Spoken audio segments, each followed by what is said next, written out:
This is hashtag history episode 142. I'm Rachel, And I'm Leah. and I know that I sound like an absolute broken record when I say this. I am already annoying myself before the words come out of my mouth because I have said them so many times before. But this week's episode is one that I've been wanting to cover since the inception of the hashtag history podcast. What? What? You've never heard me say that before. Here we are 5 years later. We still have not covered it. Now, where I will not sound like a broken record is my reasoning for having not touched the topic yet. Typically, the reason I have not touched a topic is because our list of potential topics for this podcast is approximately 12 miles long, estimate. Yeah, at least. There's just too much to cover in too little time. But this actually isn't the case with this week's topic. I have had this week's topic in our season lineup for the last handful of seasons, but I keep removing it because it always feels too raw.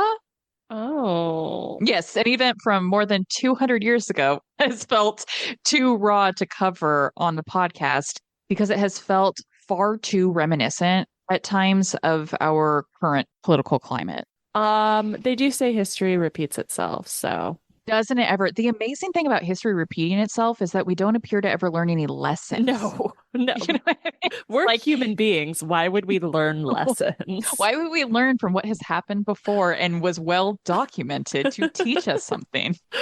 That is the reason why I have not wanted to touch it. It felt too precarious, too triggering, even at times to touch it. But I was actually very recently inspired by my friend and the executive director of the Remedial Herstory Project, Kelsey Brooke Eckert, to look at the French Revolution in a different way. Late last year, she hosted a Night of Herstory event in which she recapped all of the work that the Remedial Herstory Project has done and accomplished in their 4 years of operation. And this Night of Herstory just so happened to fall a couple of days after the election. Oh.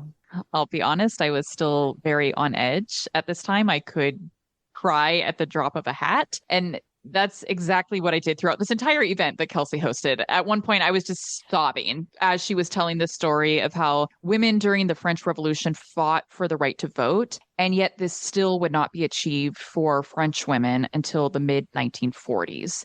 And while hearing that might sound discouraging, Kelsey phrased it in a way that was anything but. As she was giving the speech, she quoted the new Broadway musical Suffs, which I've been obsessed with. It's Mhm. all about American women fighting for the right to vote. And there's one song in particular that says, quote, "Will you fail or prevail? Well, you may never know, but keep marching, keep marching. Because your ancestors are all the proof you need that progress is possible, not guaranteed. It will only be made if we keep marching on," unquote. Mhm.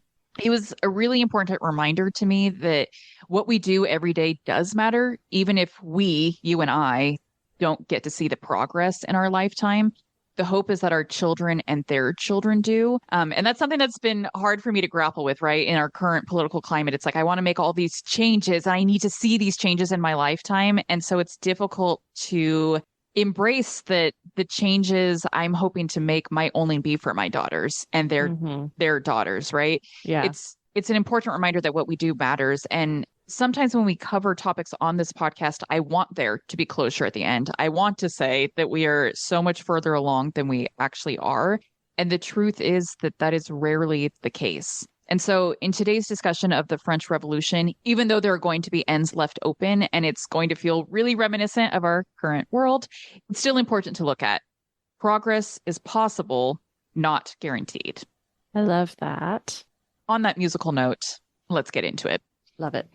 This week, we are discussing the First French Revolution, a period in time that lasted from 1789 to 1799, in which the French people revolted against the monarchy and feudal system, amongst other things. We will certainly get into more of the details later as to why this revolution took place, but to keep it brief, the primary reasons were the total social and economic inequality that existed and had existed for a long time in France.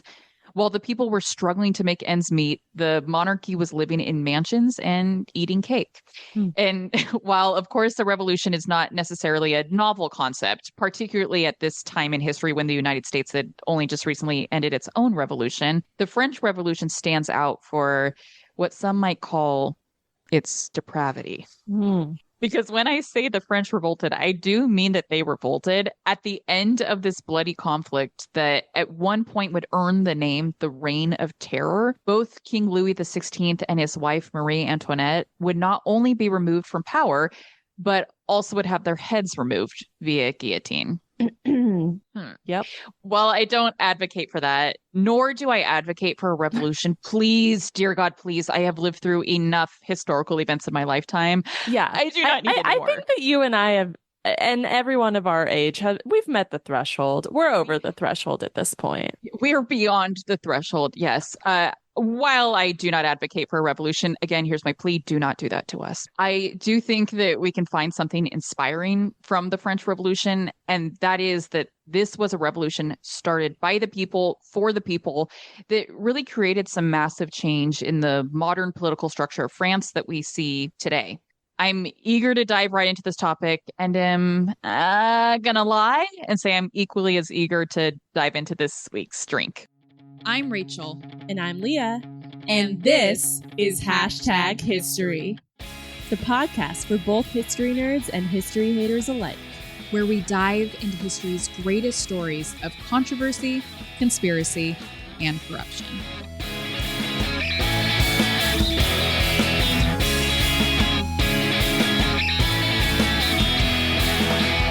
So, first of all, we have to, as we mentioned in our last episode, thank the cocktail sponsor for this entire season, Samantha.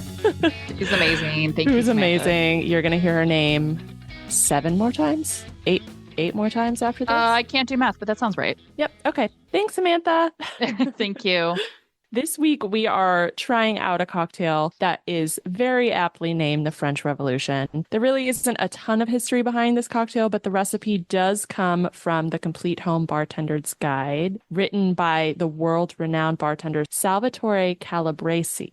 The ingredients are Cointreau liquor. How do you say it? Cointreau. Yeah, Cointreau I think so. liquor, fresh lime, and grapefruit juice. And you just pour it into a shot glass, pour the Cointreau into the shot glass, pour the lime and grapefruit juice into a shaker with ice, shake and strain, and then float the Cointreau on top. Yeah. How does yours look? Very, very small. And I am going to admit that I doctored mine just a little bit because I don't love grapefruit juice. So I did still that's right, yeah. make it the way I'm supposed to, but I happen to also have orange juice. So I put a whole ounce of orange juice in it too. Oh, wow. Okay. Yeah. Okay. Yeah. The online reviews of this cocktail were pretty all over the place, but the top comment was saying this drink was not strong enough, so the commenter doubled the recipe, followed immediately thereafter by the next commenter saying that, in all caps, quote, "This drink is strong." So I think it's a mixed bag, and we'll just have to see for ourselves. But honestly, in my experience, if there's a shot of liquor in a very small amount of whatever else it is, it's going to be strong.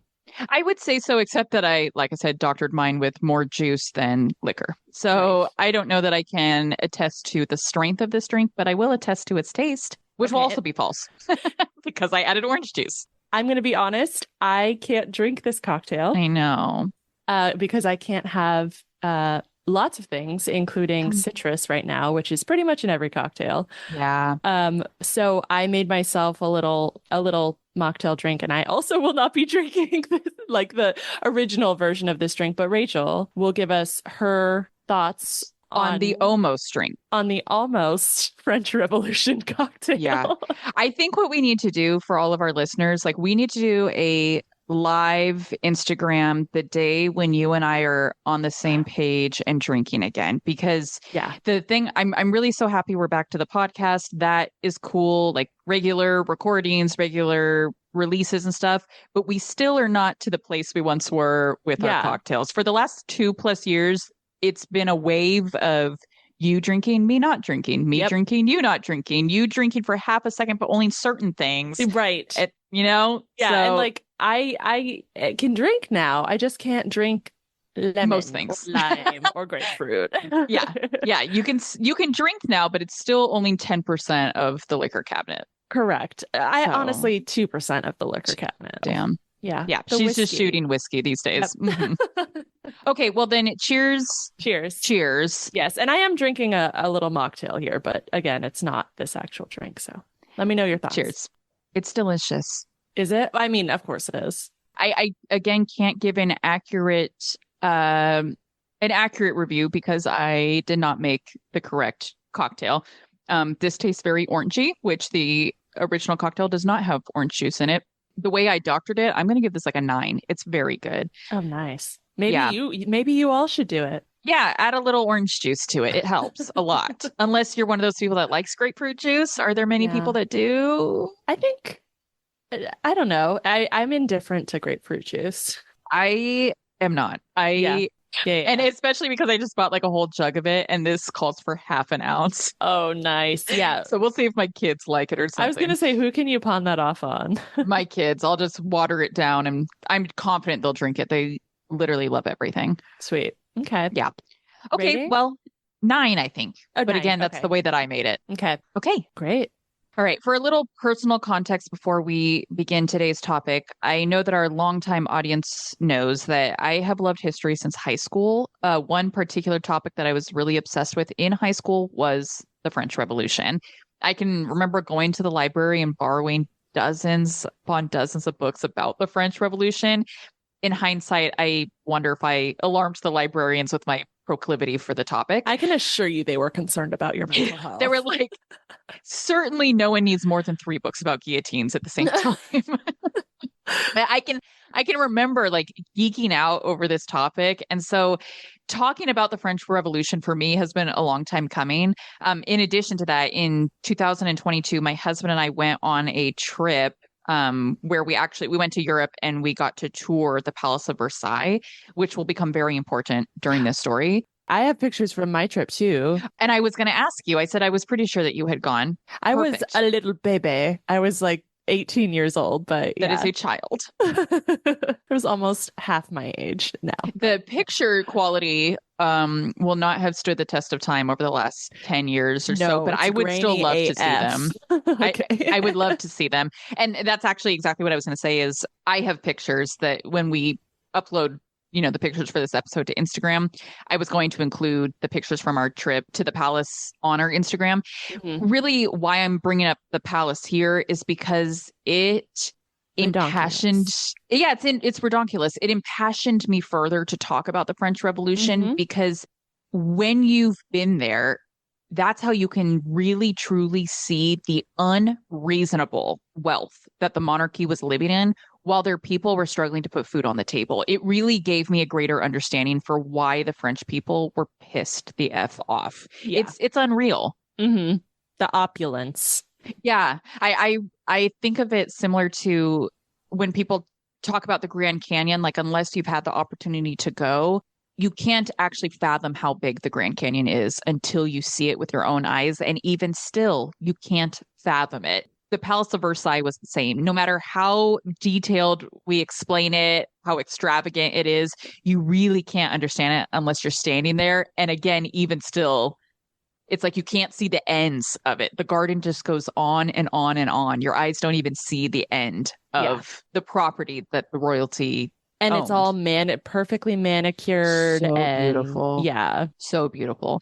So because I am a broken record this week, I will repeat another thing that I say often on this podcast, which is that there is just simply no way to adequately summarize all of the complexities of the French Revolution in one episode. As I dove into my research for this week's topic, I quickly learned that this could be an entire series, just French Revolution series. So please forgive me for not being able to discuss every detail and every major player in this revolution. Otherwise, we would be here for genuine hours, at least up until your next pumping session. All right, let's get into it. Okay. As with any revolution, things had been simmering for a long time. Revolutions don't occur overnight. They take time to brew. And things in France have been brewing from, it can be argued at a minimum, at least 1785, almost 5 years before the official start of the conflict. Yeah. It's important to take a look at the landscape of France at this time in history. Between the years of 1715 and 1789, the population in France increased by millions upon millions of people. In fact, the population across all of Europe would double during this period of time, but France was the most populated country in Europe, making the issues that would arise there particularly obvious. One thing that was especially poignant in this heavily populated region was the medieval and inefficient feudal system that existed there. This was a social structure that had existed since medieval times, in which the French population was split into three groups. The first was the Catholic clergy, the second was the nobility, and the third was everybody else. In fact, by the time period that we're talking about here, this third group of people, the third estate, as they were known, would make up 98% of the population. And yet they were unable to make any substantial changes in the political sphere. They had virtually no representation. Unless you belonged to one of the first groups of people, you were not treated like an individual. You were treated like a class, and a very low class at that. The feudal system, which had been either abolished or had at least begun a significant decline in other European countries for as far back as the 13th century, was still continuing strong in France. Again, this is centuries after it had ended in other European countries. I don't ever mean to equate one scenario or experience to another, because it's also different and nuanced. And I don't mean to make this whole episode a political episode. But also, when studying history, I do try to put myself in the shoes of, the people I'm studying and really understand their reality. And on a minimal scale, I can relate to the feeling of your country not being with the times when it feels like you're surrounded by other countries that are making strides towards progress. And that is simultaneously a very isolating and unifying experience. Yeah. For the third estate, it was really discouraging to see just how extravagantly the monarchy was living at this time. So this is where I'm going to share a few pictures from my trip to the Palace of Versailles back in 2022. And Leah, you can check them out. Of course, you've already been there yourself as well. So from memory and from what you see in these pictures, tell me. A couple of the pictures I was downloading from Facebook while you were just talking just now are literally the exact Identical. same photos. I believe it. So there are crystal chandeliers hanging from painted gold leafed ceilings. It's absolute opulence and extravagance at its best. And it's like, I mean, I'm exaggerating here, but it's like a mile long, like hallways of just crystal chandeliers and exactly. Yeah. That's like when we post this picture, it's like such a stunning room. And that's exactly what it is. It is a room in this palace. Like, this is just what one of the rooms looks like. And in fact, not even the most extravagant of the rooms. And then the next photos are of the gardens, which you can see standing from like the balcony of the palace. There's like all these super manicured gardens, which take forever to do. And I believe the lake is like man-made, which meant they had to dig it out and fill it. And it's the gardens, while less extravagant, like it's still the manpower and time it took to do it kind of screams the opulence of the time as well. Yeah. And even just the length, like it just goes on and on forever. Yep. So there are 2,300 rooms in this palace. The garden alone is 2,000 acres, and the Hall of Mirrors, it's stunning. It is this, it's exactly what it sounds like. It's a hallway with a bunch of mirrors in it. That hallway alone contains 357 mirrors. This is just a side story, but when my husband and I went, there was definitely an influencer that had like someone filming her. She was like walking through the Hall of Mirrors, and she had this really flowy dress, and she's like tossing her hair, and it was, I'm not gonna lie, cringe. I would have loved that. It was so cringe. I mean, like, hated it, but like I would have loved to see that. Oh no, we were gawking. We were definitely gawking, but also cringing. So the palace, it's excessively extravagant. In addition to living in this way, France had also helped fund the American Revolution, throwing their country into even more significant debt. It's interesting how France could support liberty and democracy somewhere else, but like definitely not on their own soil. Oh, no. No. That would be ridiculous. Speaking of soil, it sucked in France. Literally, the actual soil sucked. There had been really poor harvest a few years in a row in the late 1780s, causing food prices to skyrocket. Things were so bad that the French people started using sawdust as an ingredient in their bread. Oh, God. I mean, that sounds like the gluten-free bread I have to eat right now. I was just gonna say, similar to your My diets. current diet. Sorry about the sawdust.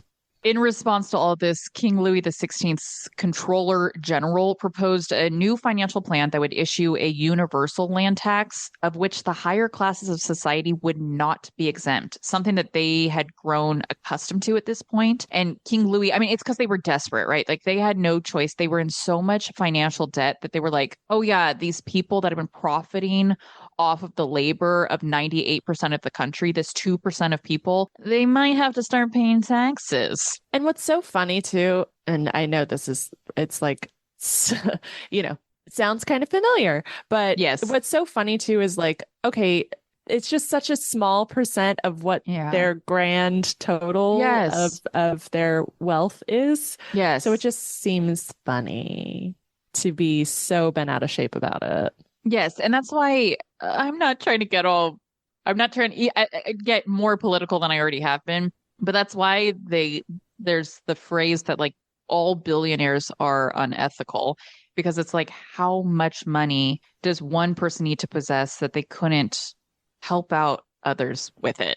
Yeah. And yeah. Okay. Never mind. Yep. Okay. I was about to start us on another rant. Okay.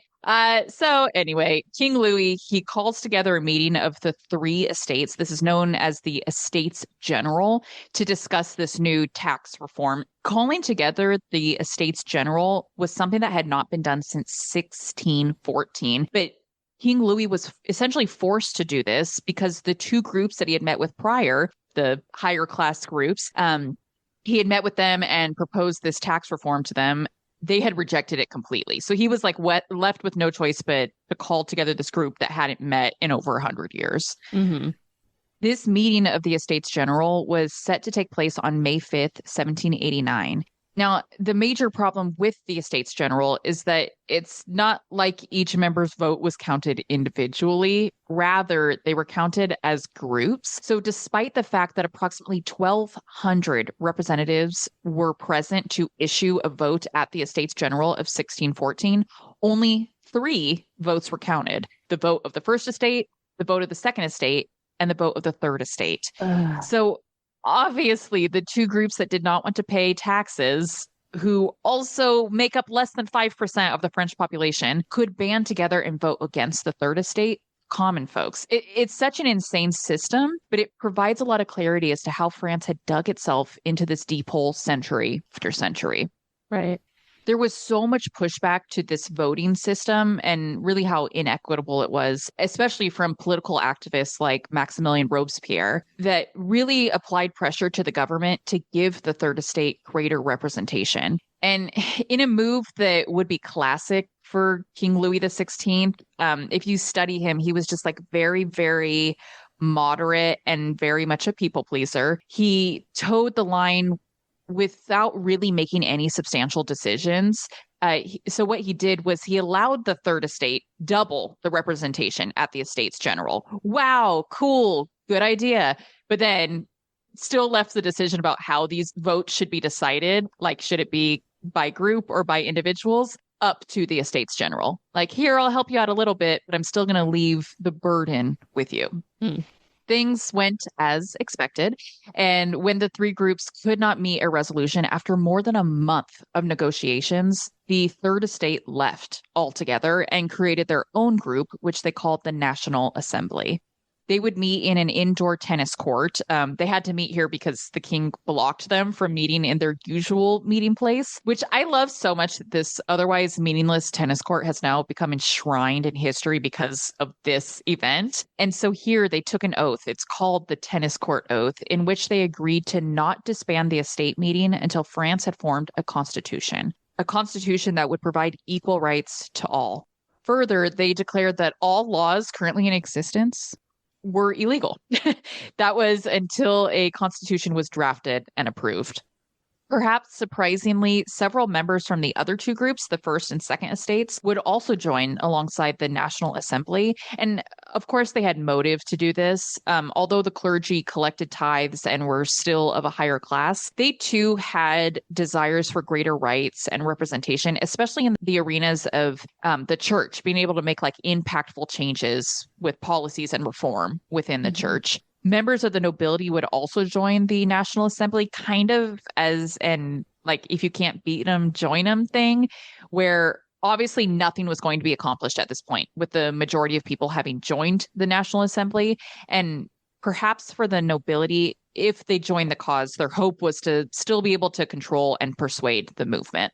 Ultimately, the king himself would tell everyone from the First and Second Estate to join the National Assembly because, like, what is even the point anyway? And this is why, before we started recording, I let Leah know that this episode is chaotic. Did any of that make sense? Yes and no at the same time. Yeah. No, it did. I'm tracking. Okay. I'm tracking. Okay. Because, I mean, that is genuinely how the rest of the episode, and in fact, the French Revolution as a whole, went. It is like, what did we learn? Nothing. All of this would go to absolute shit on July 14th, 1789, with the storming of the Bastille. Political tension was thick in France, particularly in Paris, which had become absolutely overpopulated and overcrowded at this point. Inspired by the events of the National Assembly, roughly 1,000 revolutionaries would storm the Bastille, a fortress prison in Paris. When they stormed the Bastille, this wasn't necessarily with the intent of freeing the prisoners inside, although the fact that it was believed that most of the prisoners held there were prisoners of the king. And that did like help kind of with their thinking. But there were only 7 prisoners held there at the time. Rather, the Bastille itself had become somewhat of a symbol of the power that the monarchy held. And also it didn't hurt that it had a ton of guns and cannons and gunpowder inside. While storming the prison, they also killed the commander of the garrison, placing his head on a spike and parading it through town. Yeek. All right. That escalated quickly. It really does, doesn't it? Weren't we just in a tennis court? Yeah. This event is still celebrated to this day. It's called Bastille Day, and it's celebrated every 14th of July in France. Much like Americans celebrate the 4th of July as Independence Day with parties and fireworks and far too much booze, perhaps to soften the reality that our nation is not quite as equal as we proclaim. France does much the same. They like to celebrate heads on pikes. Yeah, they parade heads around every year. We just drink a lot of beer. Yeah. When the Bastille was stormed by the everyday person, this is what would officially mark the start of the French Revolution. There was no going back now. This set off a fire, literally, I do mean fire, across France, with several in the lower class of people setting actual fire to places belonging to the aristocracy, to tax collectors, and so on. The feudal system was officially abolished, meaning that the money that both the nobility and the clergy depended on that was coming from the third class, aka the majority of their income, was now gone. I liked the way that one historian phrased this abolition of the feudal system. He said, quote, "It was the death certificate of the old order," unquote. Between the financial and political situation, many of the previously noble class began to flee France. And as we will get into the timeline, perhaps that was a good move. Similar to the timeline of the American Revolution, the French first created a declaration and then followed it with a constitution. The declaration, which was approved by the National Assembly on August 26, 1789, was called the Declaration of the Rights of Man and of the Citizen, and included several articles, which I will attempt to summarize here.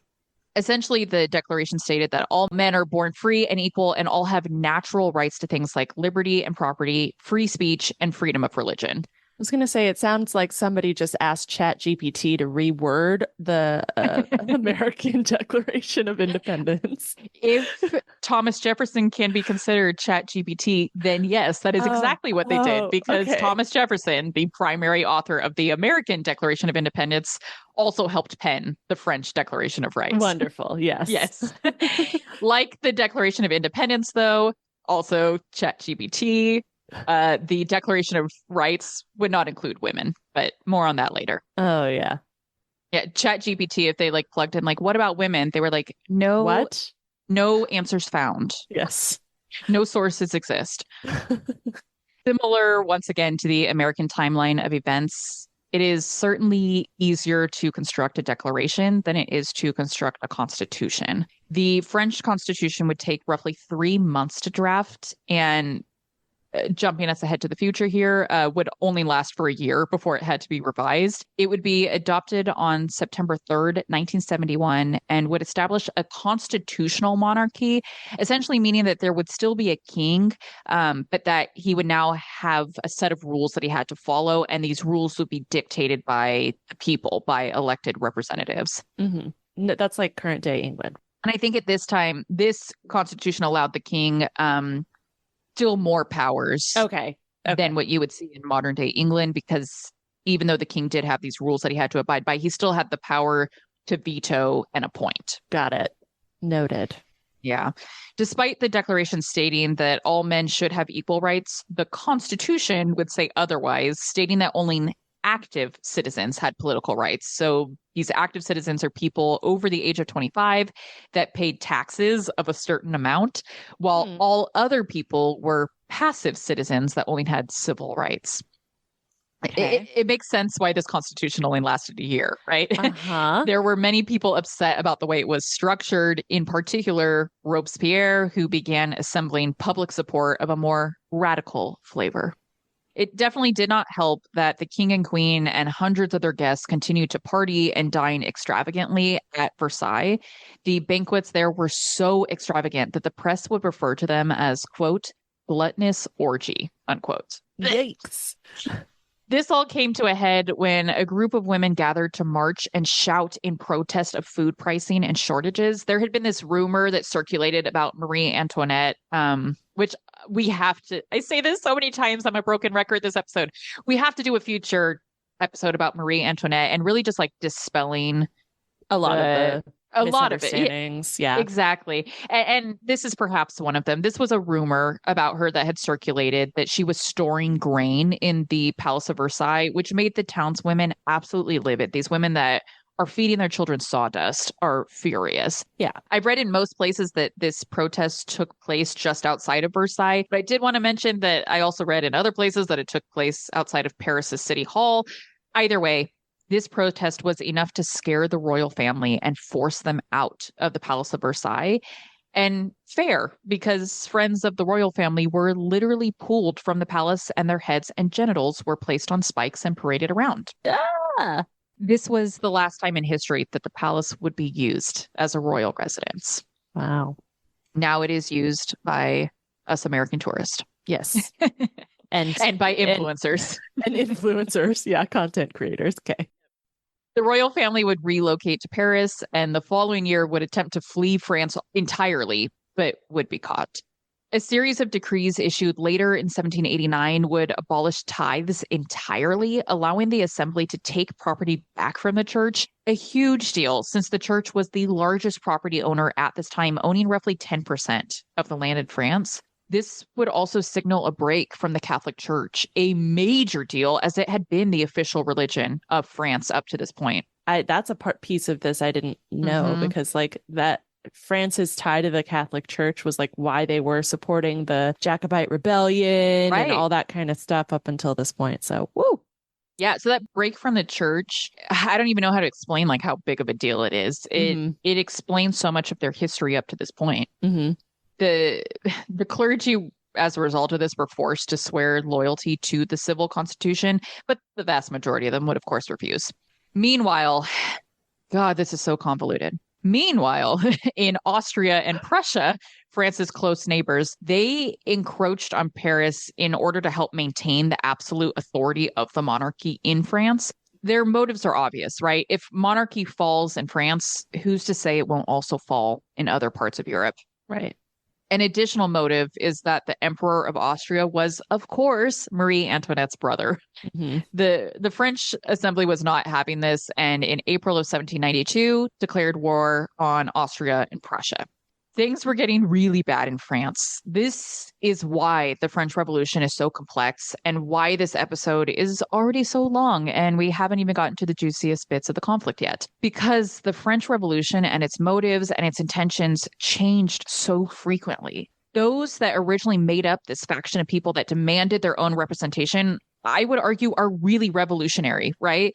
Yeah. But still not revolutionary enough for the people that wanted to see rights for everyone and who wanted to see the fall of the monarchy once and for all. The National Assembly would be replaced by the Constituent Assembly, which would then be replaced by the Legislative Assembly, which would then be replaced by the National Convention. For any French historians out there, I was very quickly summarizing transitions. I know there were many others in there that I glossed over. And likewise, the Constitution was rewritten close to 5 times during this 10-year time span. Basically, it was just a dumpster fire. It was just a really confusing time of transition. It was so confusing. And I get it in one sense that, like, if you're the common folk, you make up this, you're representatives of the common folk. You're like, we need greater rights. We make up 98% of the country. We should have representation. But then the idea of getting rid of a king and the idea of giving every single person political rights and power can be scary. But then it's also contradictory, right? And so it's like the people that are even further left of these revolutionaries are saying, hey, I thought the point of this whole thing was to bring the system down and to give the people power. And so that is what is so complicated and so complex about the French Revolution, is that it's being rewritten almost every single day, what the motives are. Yeah. And I think it's also important to, like, putting, you know, people who might have different intentions aside, or, you know, all of that, putting all that aside. Yeah. It's also like, you don't know what you don't know until you need to know it. Like, so I would imagine, like, you write the Constitution and then you're like, oh crap, we forgot to include that. Like, it's so true. So. Yeah.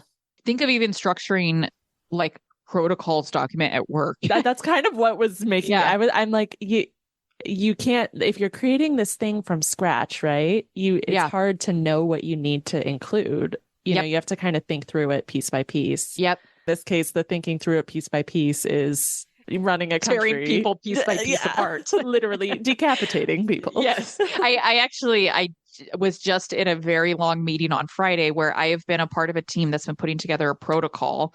And so I've been putting it together with my team and the risk team. And anyway, it was a very long meeting. We sent it out to, like, we have an investigation protocols team group. And anyway, the thing got torn apart by all these other people that are like, this is great in theory, but it's not functional. Like, this, you miss this, and this, which is fair. There are all these other lines of work that I don't understand and I don't know. And that's why we sent it out for feedback. Yeah. And then the other thing, I thought this was what you were about to say, and it did remind me of something else I want to say. This is another reason why the French Revolution is so complex, is because you can't group people. Like, here are the people that wanted a monarchy, here are the people that didn't. It's like, within that group of people that wanted a monarchy are also these revolutionaries that just can't envision a future without a king. Right. But that doesn't mean that they wanted the king to have absolute power. They still wanted checks and balances, but they also still wanted a king. And then there are the people on the other side that are so, and then there's factions within that group of people, right? It's so complicated, but so human. Yeah. You already mentioned this one particular group of radical people. Well, no, you're talking about the Jacobites. These are the Jacobins. Yes, yeah. Different. This one particular radical group, the Jacobins, of which Robespierre was a leader, they were. This actually goes to what I just said, and I forgot that I wrote this in my notes. Even within this radical group, there were different factions, with those falling far left, far right, and in the center. But this group of people were really influential in getting the French monarchy to be abolished entirely in the fall of 1792, leading to the arrest of the king. And then in January of 1793, France declared itself a republic. As a republic, King Louis XVI was officially an enemy of the people and was executed via the guillotine. The guillotine was a rather new invention at this time, with the very first prototype of the device having only been built in 1791. The guillotine was seen to be a humane way to kill someone, as the slicing of the head was rather quick and hopefully painless, though I guess there isn't exactly a way to ask. Right. Like, how'd that feel? Oh, never mind. Too late. This would usher in what is known as the Reign of Terror and is also the era of the French Revolution that I think is most well known, because when we think of the French Revolution, we think of the mass beheading of the nobility and commoners alike, right? And really, this is kind of exactly what happened. For 10 long months, thousands upon thousands of people were executed via guillotine under the direction of Robespierre and his Committee of Public Safety. No, seriously, that is what this committee was called. They can't see me shaking my head. I'm just like, what are you talking about? The committee called Public Safety is also the one that is beheading people. Yeah. The total number of people executed during this terrifying period in history is kind of all over the place. The official number is roughly 17,000 people. Jesus. My God, in a 10-month time span. But there are likely another 10,000 or so that died in prison without trial, bringing the grand total close to 30,000 people in 10 months. Some of the more infamous people to be executed were, of course, we know Marie Antoinette, Olympe de Gouges. She's a women's rights activist, best known for writing the Declaration of the Rights of Women and the Female Citizen, because a woman with a voice is scary. and and none other than Maximilien Robespierre. Mhm. That's right. The guy who essentially oversaw all of this terror would be executed in the same way that he had executed thousands before him on account of being a violent tyrant. It's pretty hypocritical. Yeah. I don't know. Like, Yes. To explain it in one sentence with so many complexities, not in the sentence, eventually France became sick of the violence and decided that Robespierre was at the heart of that violence. And so he needed to go. So in order to stop the violence, they exacted violence upon him. Yeah. Because violence sense. kills violence, obviously. Obviously. At least that's what the Committee of Public Safety said. This here really marked a turning point in the French Revolution. With Robespierre's execution, more moderate conservatives would take power. France would issue yet another constitution. Oh my God, I'm so tired. Establishing a new form of government. This government would suck, though, as had those before it, and would eventually be so weak that it would surrender power to a little known guy, pun intended, named Napoleon Bonaparte. Yeah. Napoleon appointed himself France's first consul, officially ending the French Revolution and ushering in dictatorship. Well, an emperor is different than a king. They are different. And one might argue an emperor is worse. Because at least, like, a king you can criticize, an emperor you cannot. One Right. can certainly argue that a dictatorship is actually worse than a monarchy. So did the French end up that much better at the end of this bloody, violent, horrible revolution? The French Revolution did end monarchy. It did give civil rights to everyone. It established freedom of speech, and it took away the absolute power that the church had on the country and allowed for freedom of religion. So there were certainly some advances, and rather massive advances at that. Mm-hmm. For women, they would not get the right to vote or really have any voice in politics following the revolution, but the revolution did allow them to gain civil rights, though even some of those would be stripped away by Napoleon. So ultimately, what I think the French Revolution did was demonstrate that the people are the most powerful component of a country and that the people can really make a difference. What'd you learn? I feel like that was so much chaos. There's so much chaos, but that's not your fault. That's the French's fault. Thank you for that. The Americans would never have such complexities. No, absolutely not. No. Although, yeah, to stay off of politics, here we go.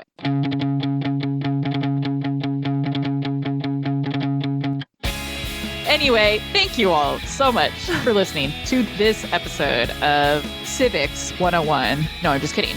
Of #history. We will share the pictures that were discussed on the episode to our Instagram, and all sources used to put together this episode can be found on our website at #history-pod.com. A special thank you to my amazing husband, Alex, who's been doing a wonderful job editing the podcast. You are the best. Thank you so much. Best. Angel. He's an angel. I actually see a glow about him when he walks. Subscribe to us on whatever podcast platform you use. Share about us with your family and friends, and then give us a rate and review. And be sure to check us out on Instagram. We are at #history_podcast. I just made what I think is a very funny reel on our Instagram today. However, I'm sure that I looked cringe as I thought that content creator in the Palace of Versailles also looked cringe. But anyway, come join us over on Patreon, where for as little as $1 a month, you can help support what we call our books and booze supply. This is really a place where you can just come support the podcast, and in exchange for your support, you will receive an automatic 15% off all merchandise forever and always, and we mail you cards and stickers. We sure do. We do. Thank you. Thank you. Bye. Bye.